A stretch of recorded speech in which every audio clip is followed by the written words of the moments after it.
Brian has been a pleasure to work with. Brian is a pragmatic supply chain problem solver. It's the best way to describe him. Georgia Tech graduate, but he is absolutely focused on taking technology and thinking through practical applications in actually solving problems for HMTX, problems that all of us have seen in our careers, if you will.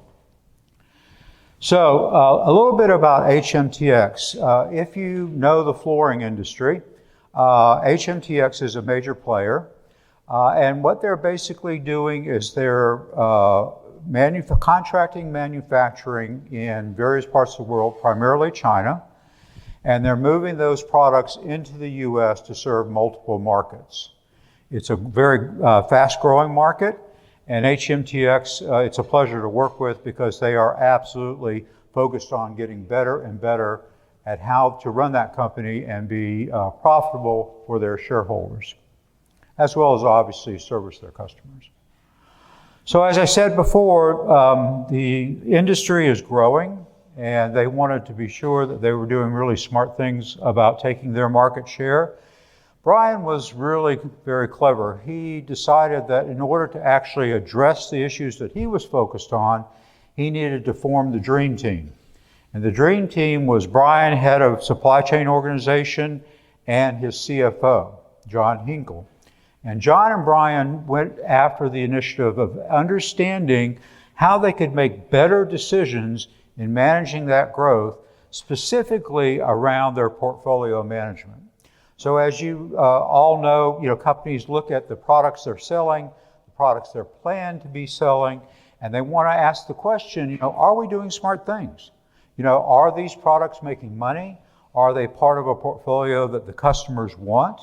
Are they losing money? And is there something we can do about that, either in changing something about the dynamics of the product, or are we just basically going to need to change the portfolio and remove a product and be able to move, something in that will actually perform better. So they were really smart to recognize that that was a question they needed to answer, not as a project, but as an ongoing capability for the company. How did we take the collaboration with Georgia Tech and be able to think about creating considerations for artificial intelligence and machine learning to actually make a practical difference for HMTX and for other companies as well. So what I'm going to do is I'm going to quickly represent things that we've seen over time for your consideration, and then we're going to talk about how we applied those to HMTX. So there's a lot of great work being done in AI, as we all know, and many of you are involved with that work. But there's also, I think everyone agree, there's a lot of hype in the market around AI. And people are somewhat confused by it and maybe disillusioned by it a little bit. So these are the lessons we've learned in applying AI and ML to the problems that we help solve. And the first one is having a very intentional focus. So we don't want to be all things to all people. We want to be very laser focused on specific issues, specific problems, and solve those using AI and ML. So, in a very generic way, what we're doing is we're looking at everywhere a product is made, anywhere in the world, it doesn't matter, all the ways that that product can traverse through that network, which might be air, maybe rail, the ways the products move from the source into the market that it's actually going to be sold. And so that can obviously go through different ports, it can go through consolidation centers, it can go to local warehouses, and then ultimately what you want is to get it to the customer in the right time, not damaged, right place, et cetera, et cetera. But when you're talking about actually getting visibility that's at that very specific level, you've got to consider all of the costs associated with moving every product. So those costs can be around the sourcing of a particular SKU, or the way the transportation is being handled and moving it, any export, import, processing, tariffs, duties, demurrage costs. Being able to look at, other sourcing costs. If the product moves back and forth between facilities, actually it gets to that final location where it's going to be stored and then actually delivered to the customer. So this is looking at all the costs and being able to capture every transaction that's associated with doing that. Now, for a typical company, what we're talking about is 4 billion transactions, the power of AI. Okay, so that's a lot of data, 4 billion transactions. Think about that being processed every month so that, in fact, you can have the kind of information that we're going to be talking about, and you need to do it very quickly. So the power of AI allows us to capture all that information. We're gathering it during the month, Excel spreadsheets, etc. And then we actually go through a process you'll see where we turn it into trusted, validated information, and then the analytics that are required to actually solve a problem. Power of AI. All right, so, but it's just not cost. Let's keep going. What about the revenue side?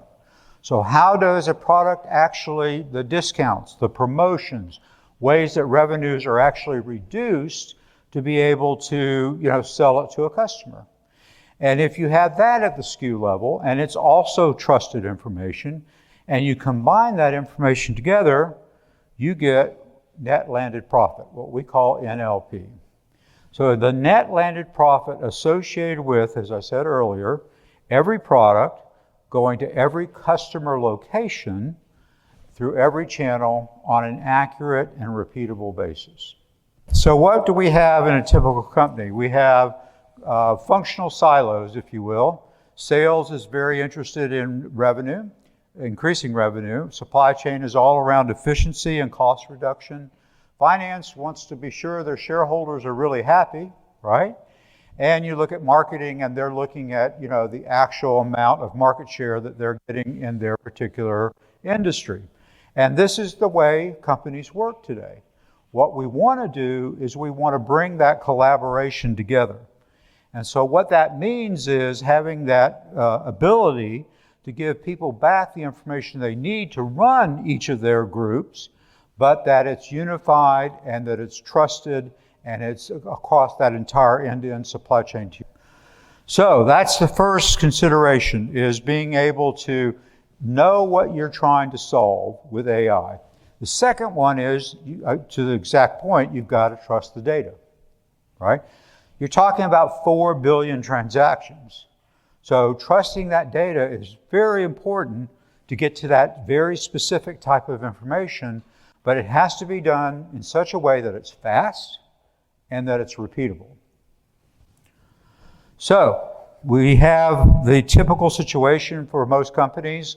You have your SAPs, your Oracles, so the ERPs, your transportation, your warehousing, your point of sale, Excel spreadsheets, et cetera, et cetera. And these are data silos. I mean, everyone knows they exist, and they exist in every company. And what you want to be able to do is bring that together, because really, the truth of the matter is, empowerment of AI, the Achilles heel for that is siloed data and siloed functions.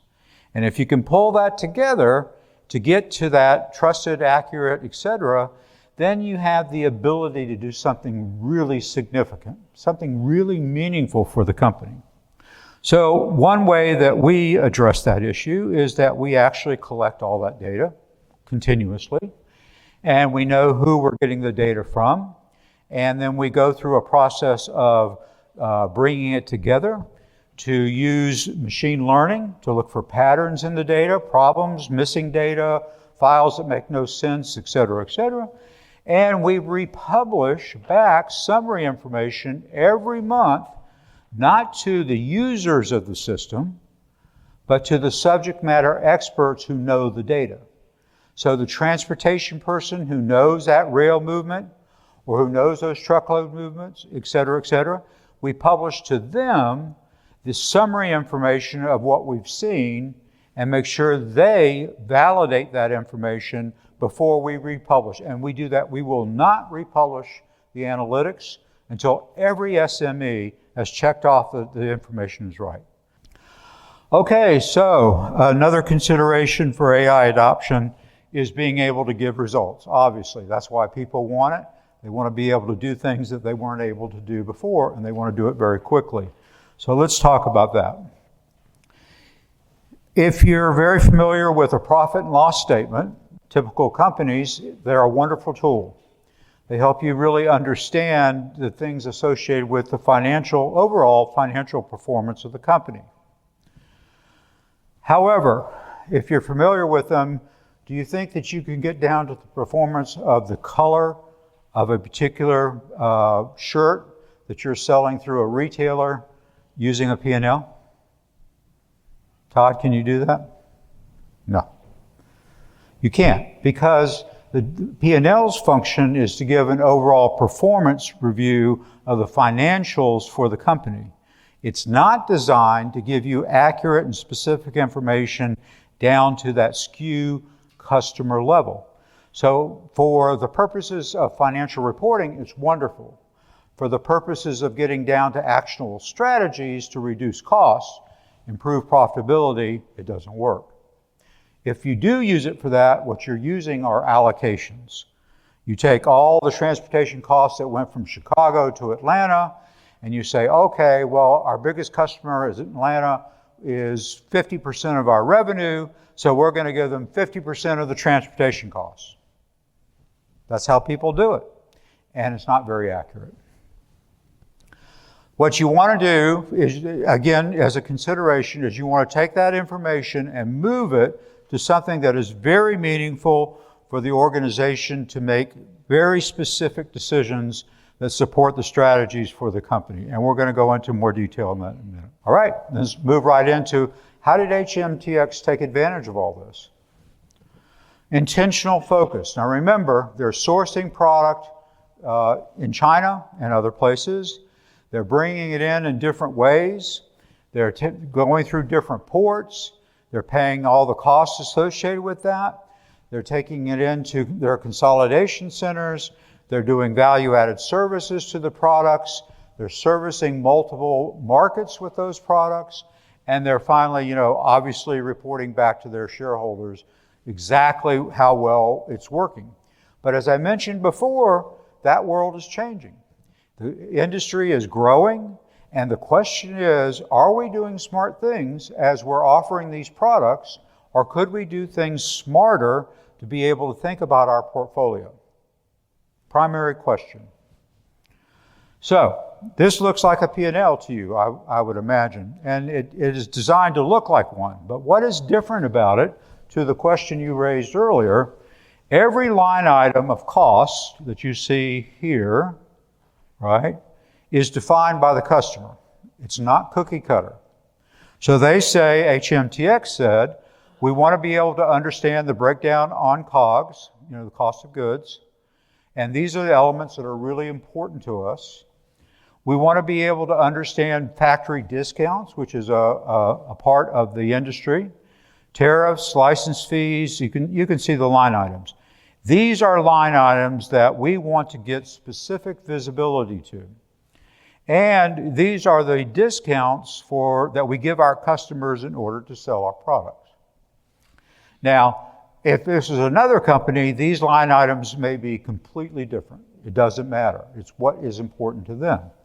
But what you want is the ability to have that and then be able to, using AI, filter that around, I want to look at the Southeast region. I want to look at only one company, one customer, et cetera, et cetera.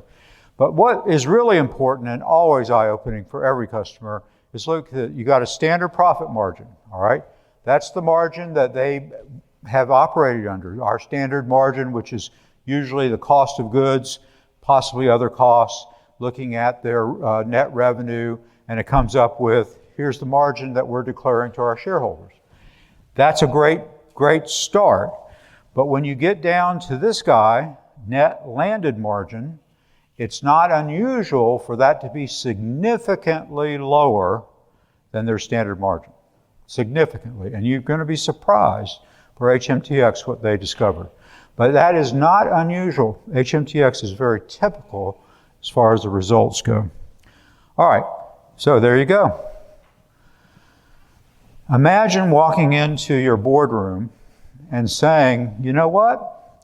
We have a new tool that's allowing us not to allocate costs, but actually define the actual cost for every item and the impact that it has on our true net landed profit margin versus what you're usually seeing on our standard margin is 9.64%.